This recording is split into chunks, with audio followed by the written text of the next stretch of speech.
We are the dead. Short days ago we lived, felt dawn, saw sunset glow, loved and were loved, and now we lie in Flanders fields.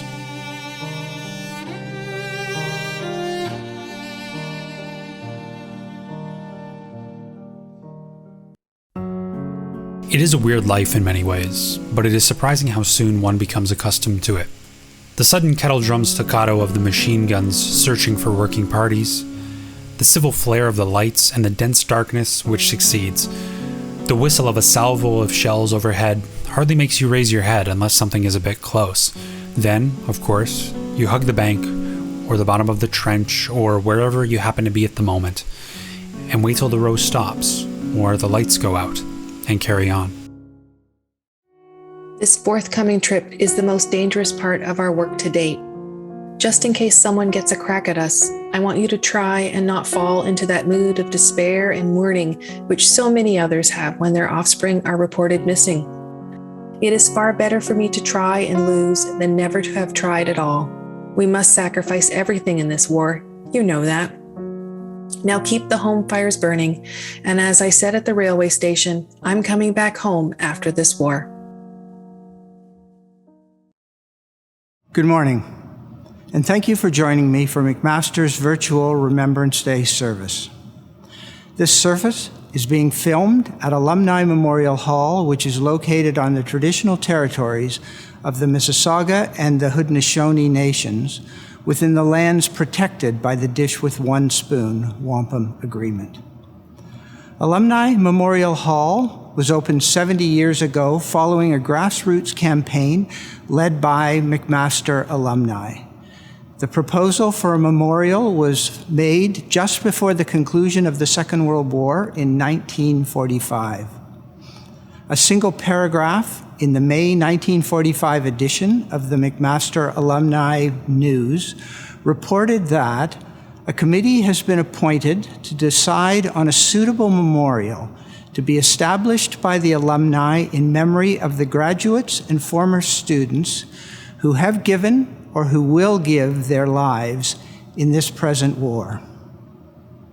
At the time, visible symbols of the war could be found in many parts of the campus, including surplus equipment and the infamous H-HUDs. Several of our faculty and graduate students were working on scientific projects that had been sparked or accelerated by investments inspired by the war effort. The Canadian Officers Training Corps was one of the highest profile student organizations on campus, and most significantly, McMaster student cohort had expanded to accommodate men and women returning from military service to begin or resume their studies. In 2021, as we contemplate the 56 names on the McMaster Honor Roll and the names of the 2 McMaster alumni who died more recently during Canada's Afghan mission, we remember these individuals as cherished members of the McMaster community, not just as names on a list. We remember as well the men and women who survived their service and returned home to find places for themselves within a society shocked by the events of the war, but struggling to understand the experiences of people who had risked their lives to serve. For me, Remembrance Day is about people. The McMaster Alumni Association and McMaster's historians, librarians, and archivists have worked diligently for years to tell the personal stories of the McMaster community members who served. Today, we are continuing that tradition. This is an opportunity to gather as a community and to consider the people who gave so much to secure for us a lifetime of opportunity. On behalf of the McMaster Alumni Association and McMaster University, I thank you for being a part of this important McMaster tradition. Not for adventure, not afraid of what people would think if I did not. Only the family counts. Will back me to the hilt no matter what. Not hatred either. Feel sorry for the Germans because they miss the love and gracious living that makes my life so worthwhile. want to strike a blow for what I believe in.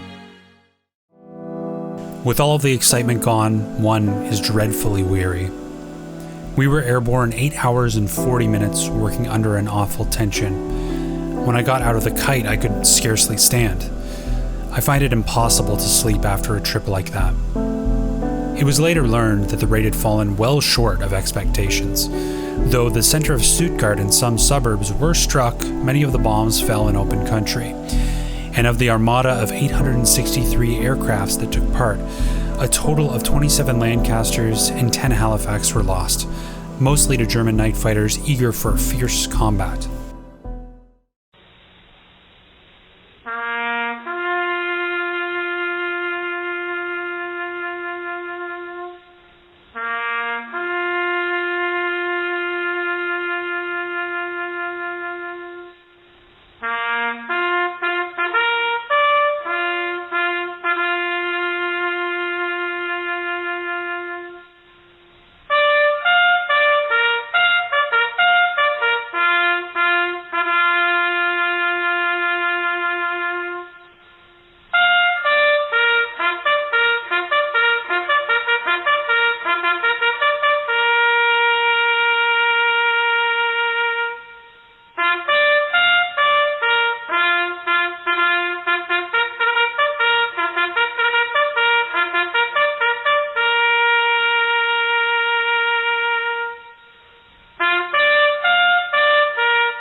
Honor Roll, 1914 to 1918. Henry Harold Allen. William K. Anderson. Stanley Howson Brocklebank. William Alexander Chisholm. Robert William Ewart Christie. John Andrew Dow Elder. John Harris Fairchild. Alman Minor Froome. Charles Arnold Grant. William Ernst Hinson. David Hughes. Wilfred John Jones. Robert Charles Kerr. Clarence Mackenzie. Harold Grant Masson. Wilfred Earl McKissick. Archie Alexander Morrow. William Sidney Rice. Roy Clark Steckley. Bernard Freeman Trotter. William Jonathan Wright. 1939 to 1945. Kenner Saul Earl. Murray Arthur Benetto. Nairn Stewart Boyd. Robert Edmund Dorsey. Robert John Edgar. Stanley David Godin. Stephen George Goatley. Robert Dalton Hurd. John Gilchrist Heinrich. Roy Howard Hilgartner. William Devereux Woodruff Hilton. Gordon Roseburg Holder. Charles Montgomery Holman. Frank Joseph Jensen. Richard Gordon Kelly. Charles William MacDonald. George Elwood Matchett. Albert Harry Milden. Albert Edmund McCreary. William E. McKeon. Donald Ray McLean, Rufin Calhoun McNairn, Henry Eugene Novak, Thomas Harold O'Neill, Byron N. F. Rawson, James Gordon Sloan, Charles Leonard Similewski, Robert Lloyd Telfer, Edmund MacLeod II, Frederick Edgar Wellington, John Watson Youst, James Allen Young, John Douglas Young, Harry George Zebedowski, Franklin Charles Suprig. The Afghanistan Mission. Richard Stephen Leary, Raymond Mark Ruckpole.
A Sea Repose by Bernard Freeman Trotter, McMaster Class of 1915.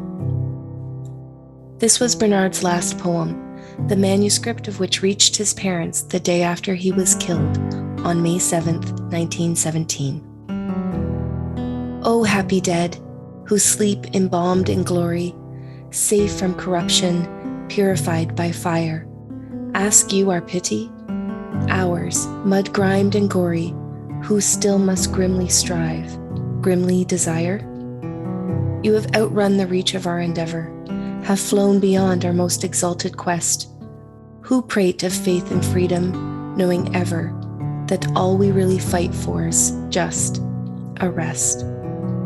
The rest that only victory can bring us, or death which throws us brother-like by you. The civil commonplace in which 'twill fling us to neutralize our then too marital hue. But you have rest from every tribulation, even in the midst of war, you sleep serene, pinnacled on the sorrow of a nation, in cerements of sacrificial sheen. Oblivion cannot claim you, our heroic, war-lustered moment, as our youth will pass, to swell the dusty hoard of time the stoic, that gathers cobwebs in the nether glass. We shall grow old and tainted with the rotten effluvia of the peace we fought to win. The bright deeds of our youth will be forgotten, effaced by later failure, sloth, or sin. But you have conquered time and sleep forever, like gods with a white halo on your brows. Your souls, our lodestars, your death-crowned endeavor, the spur that holds the nations to their vows. Sego, Sewaguego. Greetings, everyone. Skanagoga, do you carry the great peace? Santi Smith, Dagalunyakwa, Nyungyats, Gaingehaga, Niwakohotsode, Wagenyata, Oswege, Nidawageno. My name is Santi Smith. As Chancellor of McMaster University, and on behalf of MAC, I am honored to share some reflections with you on this important day of remembrance. Niawe, thank you for spending time with us today as we remember and give gratitude to veterans and their families. Let us unite our minds and heart to honor and acknowledge the sacrifices many brave individuals have made over the years in the line of duty to protect this land and the ideals of freedom and democracy. In remembering, we can access stories, histories, perspectives, and truths that are as informative and tangible today as they were a century ago. The need to acknowledge our interdependence, our humanity, and relationality is as important as ever. Many of us are connected to Remembrance Day through our ancestors who served in the 20th century conflicts. As I have mentioned in previous Remembrance Day services, this is a day when I feel the presence of my ancestors who served, including my great-grandfather. He was one of more than 4,000 Indigenous people who served during World War I. His name was Alexander George Smith, a Kayinkahaga leader and warrior, born in Oswego, also known as Six Nations of the Grand River, in 1880. He voluntarily enlisted to fight in the Great War on the very first day possible, November 13th, 1914. He joined the 20th Battalion of the Canadian Expeditionary Force, and because he had already had military experience, he was commissioned as a lieutenant and served with great distinction in some of the most devastating and historic battles in Canadian history.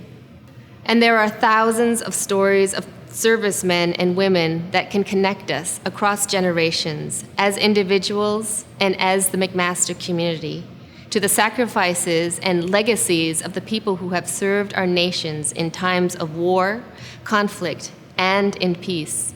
Our program this morning includes images and letters of the McMaster men named on the honor roll. One of those names is Byron Rawson, and his story is one of great power and great tragedy. Barney, as he was known to his friends, was born in 1922. He attended Westdale Secondary School and then McMaster before serving in the Royal Canadian Air Force. He flew 51 bombing missions as a Lancaster pilot and earned the Distinguished Flying Cross twice. At 21, he became the youngest wing commander in the British Empire. After the war in Europe ended, Barney returned home to Canada in the summer of 1945 as a decorated officer and a war survivor. By almost any measure, he was one of the lucky ones. Still, he was haunted by the knowledge that his wartime service had resulted in the deaths of an untold number of German civilians. 2 days before Christmas, at his parents' home in Hamilton, Barney Rawson took his own life. He was 23 years old. Even though I know Barney Rawson only through these few details, I find the story of his death and the pain that caused it to be deeply moving. I can only imagine the devastation his family experienced, worrying about him through his time in service, seeing him return home safely, and then dealing with the pain of his sudden loss. It is easy to understand how traumas can travel through families. In 1945, the McMaster alumni family knew that Barney had died after the war and by suicide, yet still, and to its immense credit, included Wing Commander Rawson on the honor roll in Alumni Memorial Hall. The Commonwealth War Graves Commission in Osgoode Hall, where Rawson was a student after returning from the war, did not initially acknowledge his death as a death in service. They only righted the wrong a few years ago in a change of heart that traces back in part to an insightful coroner in 1945. While the coroner accurately described the immediate cause of Barney's death, he also wrote that the death was the result of Rawson's failure to completely recover from the intensive duties and responsibilities in his war experience. It was a brave statement to make at the time. In his finding, the coroner acknowledged the ravaging power of what we now recognize as PTSD, post-traumatic stress disorder. To me, Barney Rawson's story helps make Remembrance Day feel connected to our contemporary society, even as our attention is focused on the service of earlier generations. While we have progressed so far in our collective understanding of mental health and wellness, we can see in our families, our communities, and in the news the tremendous price that so many of us pay for enduring conflict, trauma, inequities, and injustice.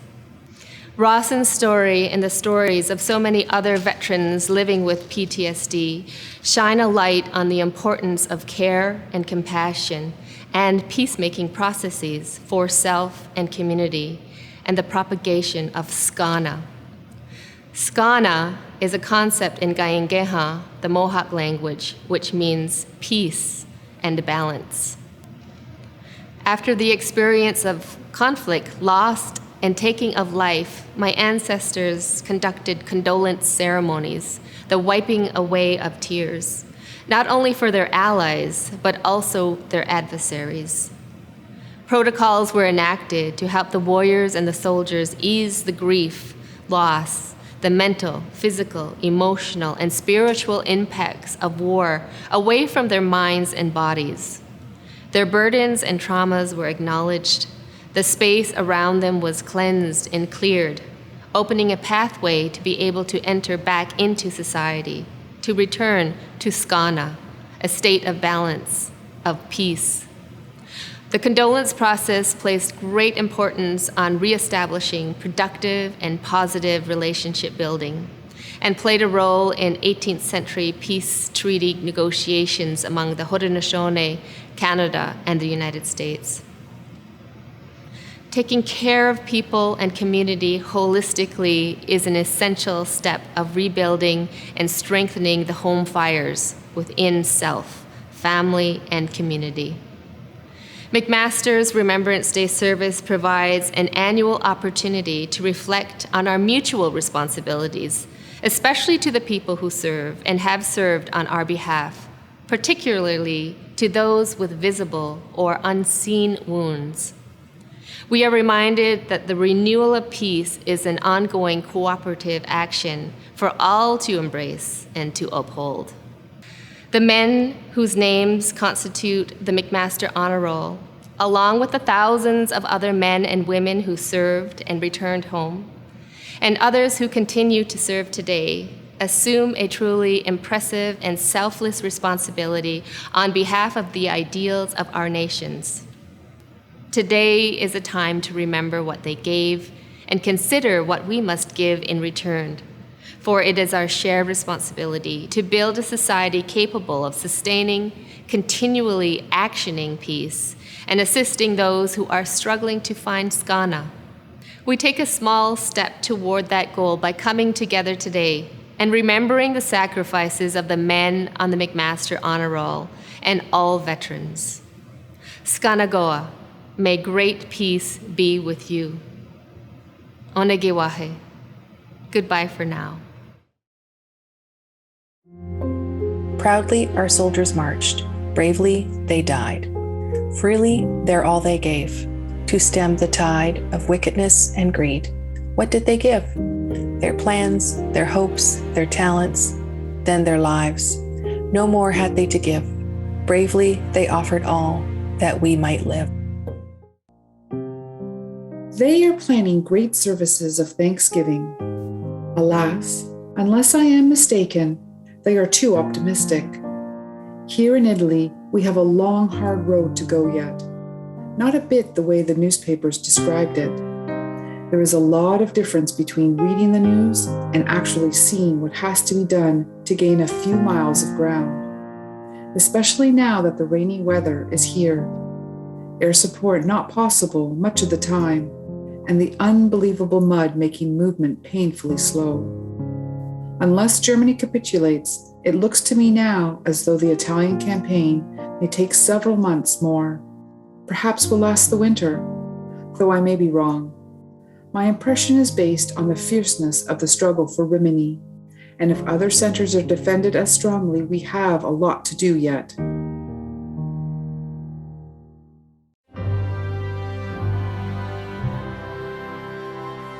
Oh, Canada, our home and native land, true patriot love in all of us command.